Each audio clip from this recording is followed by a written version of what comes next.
Welcome to Aging Insight with your host, John Ross and Lisa Scholmeyer.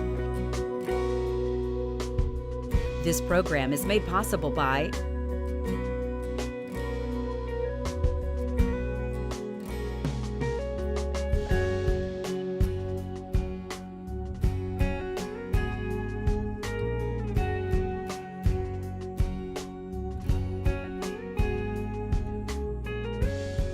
Welcome to Aging Insight. I'm Lisa Scholmeyer, and I'm here with my partner, John Ross. And we are here coming to you on the television to answer questions that you may have and concerns you may have about retirement, aging, and how you're going to sustain yourself and take care of your health needs during this particular time in life. So we come to you every week with a different topic in hopes that we can answer some of those questions. Yeah, it's all about information. We know that you want to age on your own terms and avoid institutional type care and avoid becoming a burden on other people. And we know that you want to preserve those assets that you've worked your whole life to accumulate. And we know that all of that is possible as long as you have information. Now, Lisa, we call ourselves elder law attorneys. Yes, that's but, the term. People, a lot of times I've had people ask me, they'll say, well, how old do I need to be to come see an elder law attorney? And my reply usually is 18. That's right. You got to be a minimum of 18.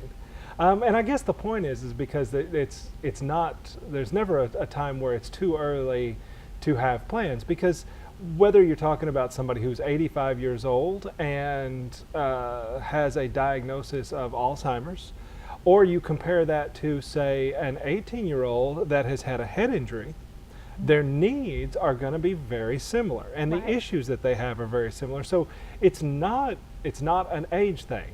Now, that being said, would you say we get a lot of 18-year-olds?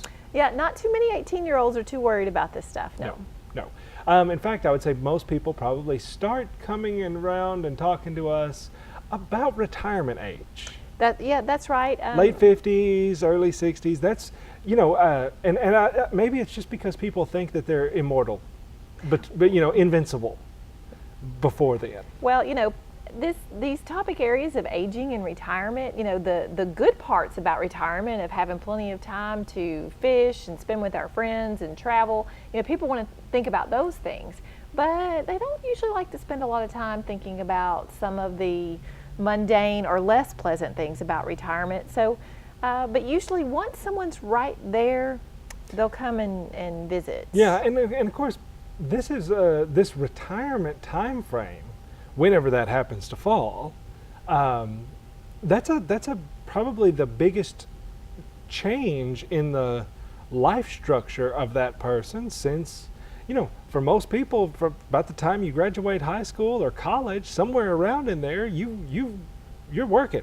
That's right. You work. You have a 40, 50-year work life, raising a family, but everything's been kind of the same, and then all of a sudden, retirement changes that quite a bit. So it does, and so there's lots of different issues, and so what we kind of thought we'd talk about today would be some decisions, some precautions and things to take related to that retirement decision time frame. Right. So a lot of times, the people we're talking to today really are probably some of those folks in their 50s and early 60s, as they are really seeing retirement right there on the horizon. So we have some questions that person should ask themselves before they get into retirement, some do's and don'ts, if you will. So I guess I will start off with the first thing that you should make sure and do as you consider retirement is don't underestimate your health care cost. At present dollars, the monies you are going to spend on health care after retirement average about $275,000. So if you think, and that's not even including the need for long-term care. That's just co-pays, deductibles, things like that. So from the time that you retire until the time you die, A couple typically spends about $275,000 on medical cost. Many of us don't really even think about that as, we think about our living expenses, but we don't necessarily factor in all those medical costs, so don't underestimate that. And the studies show that if you retire at 62 versus working until 65, then you will actually spend another $18,000 on healthcare cost if you retire early. So the first don't, I suppose, is don't underestimate your healthcare cost. Medicare is a wonderful healthcare program for our seniors, but there are still out-of-pocket costs for you to consider. Yeah, so that's certainly a big one. The other thing is when people, when people are reaching this retirement age, a lot of times they've put a pretty good chunk of assets back.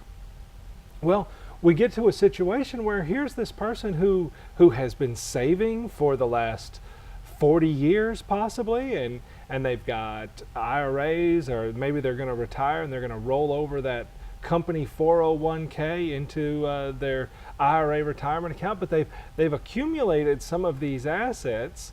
And you know who knows about that? It's the kids, it's the grandkids, it's maybe the spouse, who knows? But all of a sudden, it seems like around this time frame, people start getting requests for money. Those grandkids are looking at college maybe, and so all of a sudden you've got people who are saying, hey, could I get a little money to help buy my first house? Could I get a little money to help put little Timmy through college? And you may be generous enough, and you may want to help with that, but the key here is don't dip into your retirement assets to do this. You're going to need those funds, and with any luck, you're going to have a long life expectancy, and you cannot start dipping into retirement accounts for other people's problems. They've got to pay for those things themselves. Now, if you have a very large estate, or if you have a lot of monthly income and maybe you're still accumulating assets, it might be possible that you could help out a little bit there, but really want to try to leave those retirement accounts alone, not only because you're going to, you're probably going to need those later on, but also because there could be some, oftentimes there's some tax consequences that go along with that that can be pretty significant. Yeah. So we're going to take a little break, but we're going to come back and continue to talk about some of the do's and don'ts and the things that you should consider before you retire as you're contemplating that next stage in life. So stick with us.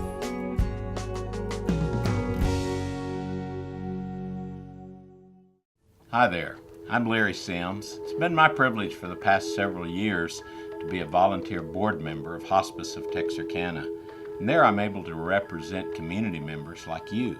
We continually customize our end-of-life care to better meet the needs of our community. As an example, our medical director and nurse practitioner still make visits to homes and facilities. Call today to learn more about the help we can give your family. Hospice of Texarkana, the nonprofit hospice established in 1985 for the community, by the community. As things get older, they require more care. This car and I have seen a lot of miles together, but because I take care of her, she runs just like she did in 1955. That's why I chose the Wadley Senior Clinic, with an individualized care plan designed just for me and a convenient location off Jefferson Avenue. They have everything to keep me running like new. It's not about the miles, it's about the journey. Let the Wadley Senior Clinic keep you happy, healthy, and cruising down the road of life.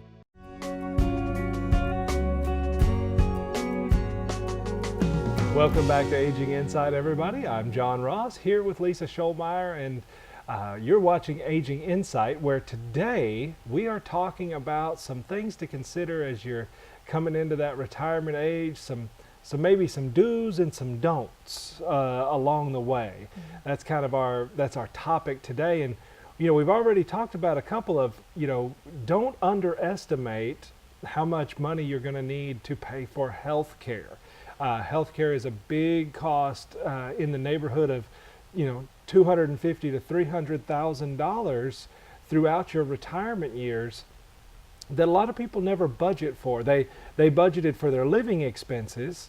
Maybe they budgeted for vacations. Maybe they even budgeted for things like paying for that child or grandchild's wedding, but they didn't budget for their own health care costs, and that's a pretty big mistake. So that's one. The other one is a lot of times people they start dipping into their retirement assets for things that are not related to retirement. Like, again, paying for somebody's college, a child, a grandchild, helping somebody out with a home loan, or getting them out of debt, or getting them out of some financial trouble.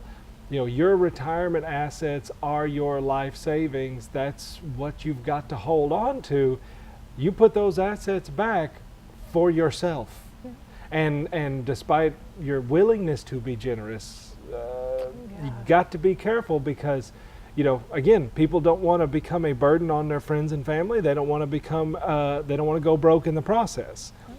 I have seen a lot of clients who, because of their generosity, found themselves in nursing homes, broke, and dependent on the people around them. Yes. Essentially, everything that they wanted to avoid happened. Yeah, and so one of the other tips that we have for you is, as you get ready to consider retirement, plan to get your debts paid off. Try to avoid entering retirement with debt. The bottom line is, once you enter into retirement, oftentimes your income is going to be fixed with whatever Social Security and whatever pension income you have, or whatever distributions from your IRA or retirement savings that you'll be taking on a monthly basis. And so having debt that needs to be serviced, mortgage loans, car loans, signature loans for family members, things like that, before you go into retirement, you need to plan to have those debts paid off. That's another reason to think about retirement well before you want to retire, because you may decide that you want to purchase a newer vehicle or do some upgrades or remodeling on your home. Plan for those things so that any debt you accumulate in doing those things, those debts are paid off before you actually retire. And this is one of those situations where you may be thinking, well, John, Lisa, I was only able to purchase a home. I just never had the income. I never had the assets, and so I bought my first house at age 55, and I've got a 30-year mortgage. So there's no way I'll be able to retire without debt-free. Well, that's not necessarily true. There may be other options in there, different ways to structure that home loan, different things that you could use that money for. But one thing that a lot of people don't realize is there is actually a statistically significant correlation between debt and nursing home care, and that oftentimes there is a significantly higher likelihood of finding yourself in a nursing home if you are retiring with debt, or if you accumulate debt in retirement. But obviously one is not connected to the other from a health standpoint. But often one is connected to the other in the ability for you to care for yourself, which ultimately leads you to nursing home care. So yeah, getting out of some debt is a big one. And as far as that goes, it kind of brings me up to another point, which is retiring too early. Oftentimes you get to, maybe you've always heard, well, I can start drawing Social Security at 62 or 63. So that's my retirement age, and, maybe your spouse has been bugging you for years to get off that factory floor and let's go, tour the country in an RV. And maybe that's perfectly appropriate for you. But on the other hand, maybe you like your job. Maybe you enjoy what it is that you're doing. Maybe you just don't like RVing. And you know, that spouse's idea of touring the country in an RV is just awful to you. You know, retiring too early can be a bad deal. First of all, there's some serious financial implications. The longer you work, the longer you contribute to Social Security, the more Social Security you earn. The longer you work, the oftentimes you're able to delay Social Security, so that not only are you still contributing to Social Security, but your Social Security benefit is increasing by 8% per year, starting with 62 or 63, depending on your age.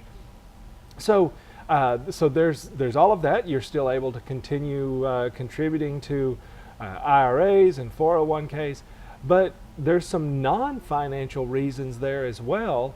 Like, for example, oftentimes people who retire later in life live longer. And that's because they enjoy what they do. It keeps them active. It gives them some reason to get up every day. And you know, getting up, getting moving, getting around, that's what keeps you healthy. That's what keeps you alive. You know, Lisa, my dad always used to say, either get busy living or get busy dying. That's right. And you know, continuing to work is getting busy living. That's right. And that can help a lot. Well, and you know, also at this age, in the 50 years old to the early 60s, is a time to evaluate whether a long-term care insurance policy might be something that you're interested in. It is certainly, this is the time to get educated about what such an insurance policy may cover and how much it would cost.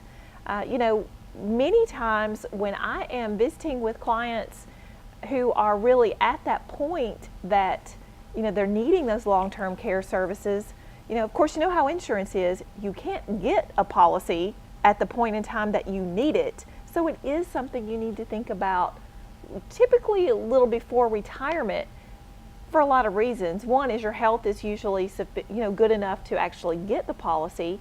Also, you know, the sooner you get a policy, if that's how you choose to cover yourself for long-term care, the cheaper the premiums are going to be. So this is also a time to evaluate and look into long-term care and see if that works with your budget and see if that is something that you want to prioritize as part of your retirement financial security. You know, and when it comes to long-term care insurance, of course, you know, evaluate it, but consider the source. Take the advice of the person who's trying to sell it to you with a grain of salt. And I would certainly encourage you to get the advice of people who are not trying to sell you the policy. Accountants, but more importantly, people like us, elder law attorneys, who know the process and how you pay for long-term care and can make a decision that's based on your assets and your income and lots of different things. And then you can go back to the salesman armed with knowledge. So be careful. Now, we got a couple of other little things that we want to talk about, but you're going to have to stick around until after this break to hear them. So stick around, we'll be right back.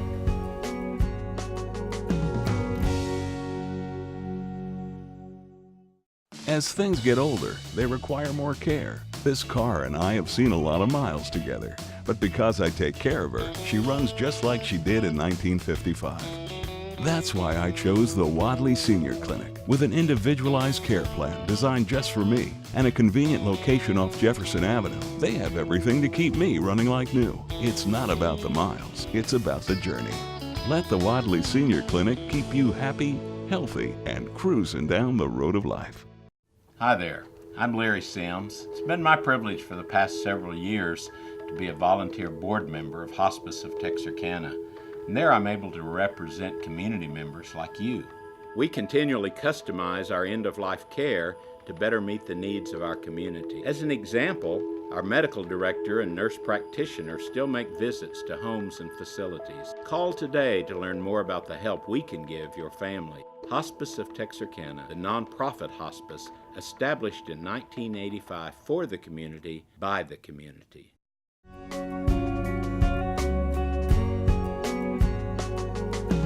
Welcome back to Aging Insight. I'm Lisa Scholmeyer here with John Ross, and today we're talking about some things you should consider before you retire. You know, usually a few years before you're contemplating retirement, there's some business things you should get your ducks in a row, know where you're headed as you enter into retirement. You know, we've been talking about some of those issues, including, you know, plan for your medical expenses. You know, don't dip into your retirement to cover everybody else's, you know, wish list. You know, don't retire too early. You know, consider and get educated about long-term care insurance. But, you know, one of the other things that we suggest that you do is remember, don't rely on factors that are outside your control when it comes to planning for retirement. And for instance, you know, we put money back in retirement, we're hoping to build that nest egg. You know, don't rely that the stock market is going to come up and your nest egg is going to grow in equity because of an increase in the stock market. You know, don't rely that your investments are going to consistently bring you a, you know, 5% rate of return. You know, those things are outside of your control, so you should not factor those type of things in when you are budgeting and looking at whether, you know, what's the right time to retire. You know, I hope that your investments perform well. You know, I hope that your nest egg grows due to the growth in the markets, but don't plan on that. You know, it's the old adage of, you know, expect the best, but plan for the worst. That is certainly true in retirement. Yeah, and of course, if there's financial advisors that are watching, they're cringing because that's how they do all of their calculations is, well, if you're going to need X, Y, and Z in retirement, well then, if you invest now and we calculate a 5% rate of return over the next, yeah, you can use those projections for what you hope will happen, sure, but don't use those projections for what you have to happen. That's right. What you need to happen. So yeah, those are great for some blue sky planning, but also keep in mind the worst case scenario. And of course, when it comes to worst case scenario, this brings us up to our last piece, which is, you know, this is a good time to take a look at your estate planning. And of course, you know, only 75% of the population has no estate planning whatsoever at the point of death. So only 25% of people actually get around to doing this at all. But so you can imagine the people that do it at a young age are a much smaller group, but it's not uncommon for me to have folks in the office who have wills, powers of attorney in place that they got when they had small children. And a lot of times there's a lot of planning and stuff in there that is completely irrelevant. You know, they've set up trusts for their kids with their brother, the kid's uncle, in charge of it. And of course those kids are now 35 and professionals, and they don't need any of that. Same thing with powers of attorney. You know, oftentimes they appointed alternates on those powers of attorney that, you know, those people are inappropriate now. Maybe it was an uncle or an aunt or a brother or sister, whereas you would probably rather it be maybe a child who is now a successful adult. So you need to look at those things. But, you know, when we talk about planning, common mistake with estate planning is planning for what you hope will happen. You know, people walk in all the time and they say, well, John, you know, I want everything to go to my wife, and when we both die, we want everything to go to our 2 wonderful kids in equal shares. You know, the value of estate planning is your ability to plan for the worst case scenario. So just like Lisa was talking, you don't want to base your retirement numbers, your financial, on what you hope will happen. You plan on the worst case scenario. Same thing with estate planning. And this is a good time to review all of that with somebody who really knows what they're talking about, who can look at these, come up with some solutions for these worst case scenarios, and redo that estate planning, because again, your life has changed. Right. So often, John, we end up visiting with a client family when they're in crisis, and that crisis is really compounded by the lack of considering some of these issues we've talked about today before they even retired. And so, maybe it's decisions or lack of decisions from 15, 20 years prior that is now impacting that crisis situation that we're dealing with for long-term care and care needs now, toward the end of life. So it's just, planning ahead is always the better course. So we hope that today's topics really inspire you to think about some of those things. That's right. And of course, if you've got more questions, you can always reach out to us on our Aging Inside radio program, which is every Saturday on 98.5. And we take live call in, and so you can reach out there and find us there. Of course, always pick up a copy of our Aging Insight magazine anywhere you see one, and there's lots of good articles in there about all of the kind of information that we provide. And you can watch past episodes on KLFI TV and also on the aginginsight.com website. So lots of different places that you can get information in addition to right here on the TV show. Yeah, and so we can't wait to be back with you next week, where hopefully we'll cover some other topics that you find helpful to you. Bye-bye. Thank you for joining us for this week's Aging Insight program with John Ross and Lisa Schollmeyer. This program is made possible by